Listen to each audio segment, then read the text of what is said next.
So today I'm going to give you the first 30 minutes of class to finish the slideshow. Shouldn't be that much. It's just one slide. It's quite a bit of video, 13, 14 minutes of video. And I'll walk you through the quiz questions. Yeah. Okay. Let's start by filling in the last slideshow notes. The Soviet Union's fall, it starts with the leadership of Premier Mikhail Gorbachev. But then again, it doesn't really. There's a problem with the economy that was ongoing. But let's just write this in. It's really Gorbachev's reforms, though, that create a hole in the dam as Soviet repression doesn't succeed in silencing the dissent anymore, because he creates policies that are designed to open things up, and it works.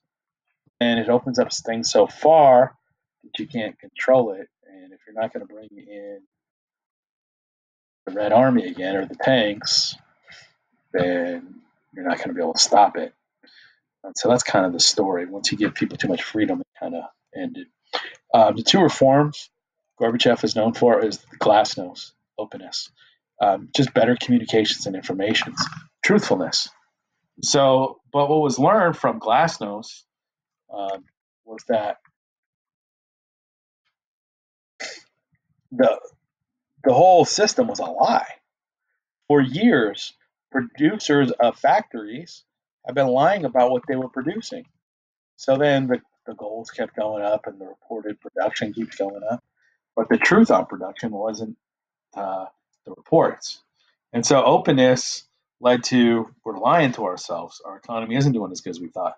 Because there was so much repression, the lies kept going, and then they realized, oh my gosh, we're not really doing as well economically as we thought.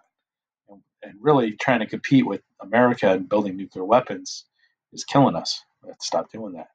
And that's really the impact of perestroika. But then you also get perestroika, which is restructuring of the government and economy.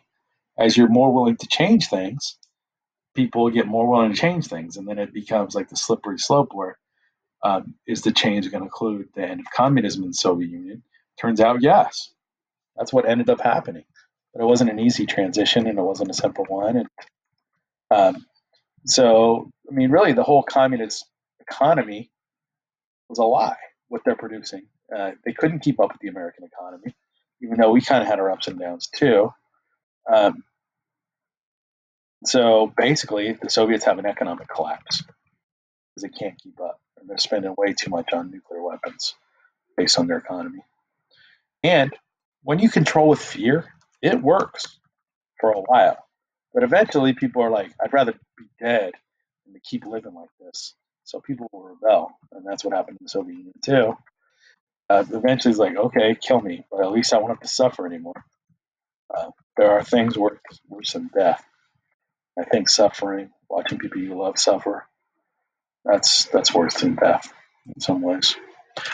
Two events that signal end of Cold War: the fall of the Berlin Wall in 1989. That's huge.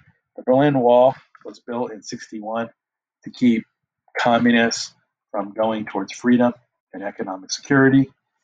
That wall came down. It's a kind of whole interesting story. Please watch the whole video. It's pretty interesting. I know you're probably a little burnt out on the videos, but this one in particular is good because it sort of seemed like it was a mistake, but then it was so impactful that you couldn't really go back on it. And then in 1991, Gorbachev is out, Soviet Union falls. I think that is Boris Yeltsin, I believe. First leader of the Soviets. Go ahead and watch two video clips. Go ahead and pause this while you're doing it, and then push unpause, and I will go over the quiz. Yeah, it was definitely Boris Yeltsin, last leader of the Soviet Union. Hopefully those videos helped you see how much emotion people had during the end of communism. Let me go over these slides real quick, and then we'll go on to the quiz. So notice Gorbachev became Time Man of the Year, but unlike Stalin, he didn't kill people in a terrible famine, a purposeful famine. This is the Berlin Wall coming down. It's pretty iconic. The soldiers not really doing anything about it, accepting it. This is see the guy waving the Russian flag. That's Boris Yeltsin. Apparently had a drinking problem and wasn't too big of a fan of Gorbachev. Gorbachev, by the way, had a kind of famous birthmark on his forehead. It looks like kind of bird poop on his forehead. It's a thing. I hope the videos helped you understand how impactful the Berlin Wall and then the Soviet Union falling thereafter were. All right, let's go to the quiz. On a note-taking sheet, answer each question in complete sentence. I will write up the even ones, but I'll talk you through them all. Remember, to have a complete sentence, you need to have the words in the question and the answer every time. If you use a pronoun, if you don't write a sentence, I'm going to give you 0 every time when in the directions I say complete sentence. Hope this is super clear to you. Or the twin shocks of 1945, 49. I remember that one. The twin shocks of 1949 are Soviets get nuclear bomb and China becomes communist. I'm not repeating that one. I'm not writing it down. What was the outcome of the Korean War? That one's easy, I think. So let me answer it. Let's see. Get me out of this. Okay.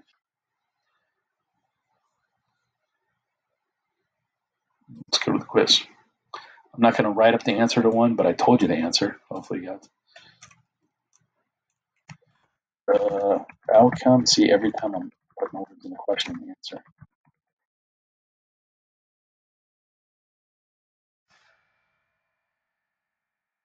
I don't really like how that's written. I can use a synonym too.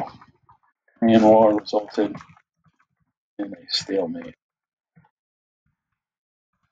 at 38th parallel.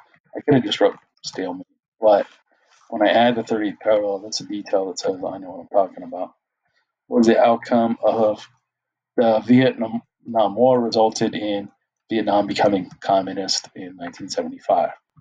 What was the result of the Cuban Missile Crisis? Cuban Missile Crisis led to draw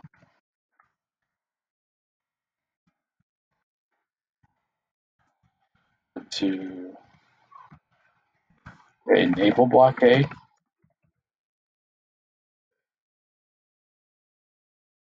and withdraw nuclear weapons from Cuba and Turkey, and promise not to invade Cuba or kill Castro by U.S. What two events signaled the end of the war? The two events that signaled the end of the Cold War are the fall of the Berlin Wall in 1989 and the fall of the Soviet Union in 1991.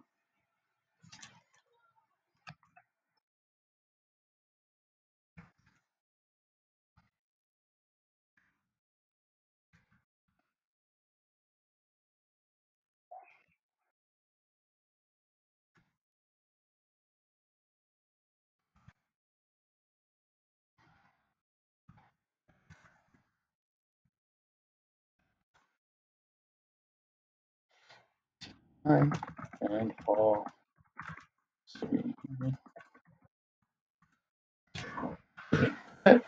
That should conclude it. I think that's worth probably like 30 minutes. You'll have 30 minutes class time to get this done. Hope this worked out. Great.